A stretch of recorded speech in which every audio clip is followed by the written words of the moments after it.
Joining me is Colonel Devanand Lamrod, who's a defense expert. We have Major General Anuj Mathur, who's worked closely with General Rawat as well. He's also joining us, and we have Major General Dhruv Katoch, who's a defense and strategic expert. We also have Major Mohammad Ali Shah, who's joining us on the broadcast at this point.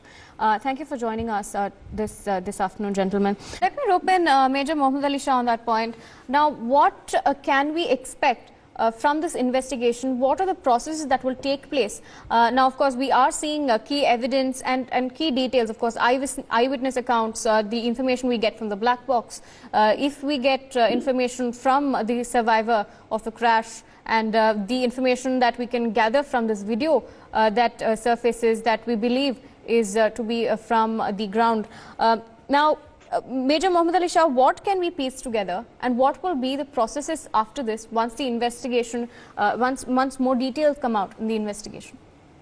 Aarti, very good question by you, and through this question I'll be able to answer her. A lot of people who are actually curious to know about this, what exactly happened now.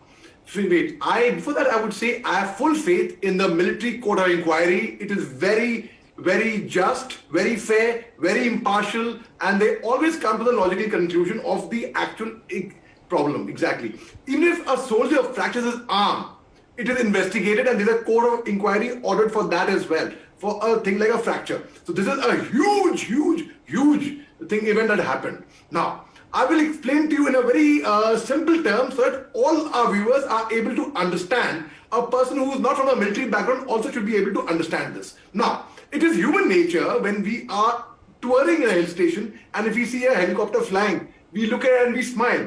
And we look, oh, helicopter is flying so low. And we probably would take out a mobile and capture the images.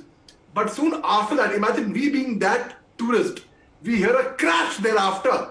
When the helicopter disappeared and we hear a crash, we'll be curious. We'll ask, what's happened? Has it been a crash? Now, that is what I attribute to the tourists over here at the railway track. That particular railway track, I have been in that train many a times because I grew up in Ooty. I was in a boarding school called Lawrence School, Lovedale, very close to Wellington, right there. I spent my entire childhood there. Now,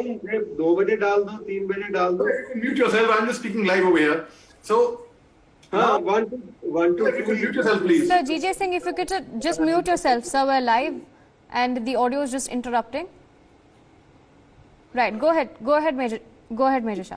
Now, in simple terms, if we are tourists, we would see the helicopter, and if it disappears in the mist, in the fog, in the clouds, and then we hear a loud crash. Now, that sound could be probably an explosion. It could be it went to a tree. It could be, now regarding bird hit, I was discussing with the Air Force pilot some time back, and he said, no, it's unlikely a bird hit because it got two engines and it was only hovering. So that curiosity of mine was answered. Second, high tension wire. No, there are no high tension wires in that area. It's a very clear zone. And whenever a VIP flight takes place, a VIP sortie takes place, there are a lot of recce's conducted. And it's very unlikely normally in a VIP sortie, the pilot would be flying lower, very close to the ground, unless being told to do so or being bullied or being bulldozed. But which is unlikely in the case of General Rawat, because having known him closely, I was ADC to GOC 3 Corps in Nagaland, where he was a co-commander much later. That's a different thing. But to the GOC, I was the ADC, Lieutenant General Zahiruddin Shah and General Bipin Rawat. They're on the same page, because I remember having this dinner with Mrs. Rawat and General Rawat in Dimapur in Nagaland, where he was a 3 Corps commander. In fact, he escaped an air crash on 3rd February 2015 on a Cheetah, and a 12 RNO flight Cheetah aircraft. Well, he told me one thing.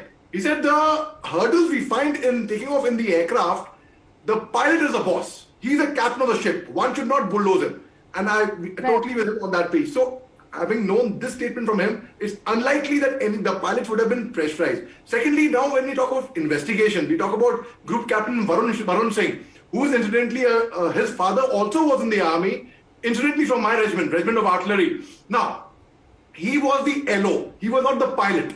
The pilot would be able to tell exactly, had the pilot survived, he could have told exactly what went wrong. The fire, if at all the fire came from outside the engine, where, if it was a hit, what engine failure, technical snag, whatever. So an LO, imagine us as a passenger. We are going in a flight. We would not be concerned what's happening in the cockpit. We will not be doing backseat driving or backseat flying for that matter, even if we know how to drive or fly for that matter. So we would be just a passenger there. So it takes seconds. So it's, and of course, Group Captain Varun, we are all praying for his safety, for that he recovers. It is unlikely, it's really unlikely, being giving a very biased view, it's unlikely that the survivor of the aircraft would be able to actually recount and tell the incident, because the obvious fact, he would be in a state of shock right now. So it is unlikely, if we are counting that, okay, probably the survivor would be able to tell us what exactly happened.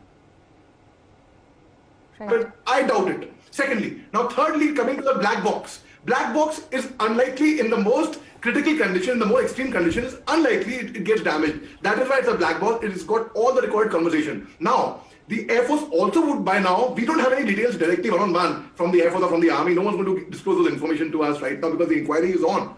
So now, he would have, if the pilot was hovering around, he obviously found some difficulty in flying. So he must have passed the information to the ATC. Had that been the case. Now, that has to be inferred, that will come out through the black box. Now, also one more point to be examined is, many times on ground, as a ground soldier I'm talking about, there are cases of misfire with a personal weapon, especially with a carbine weapon, which wasn't there, I'm sure.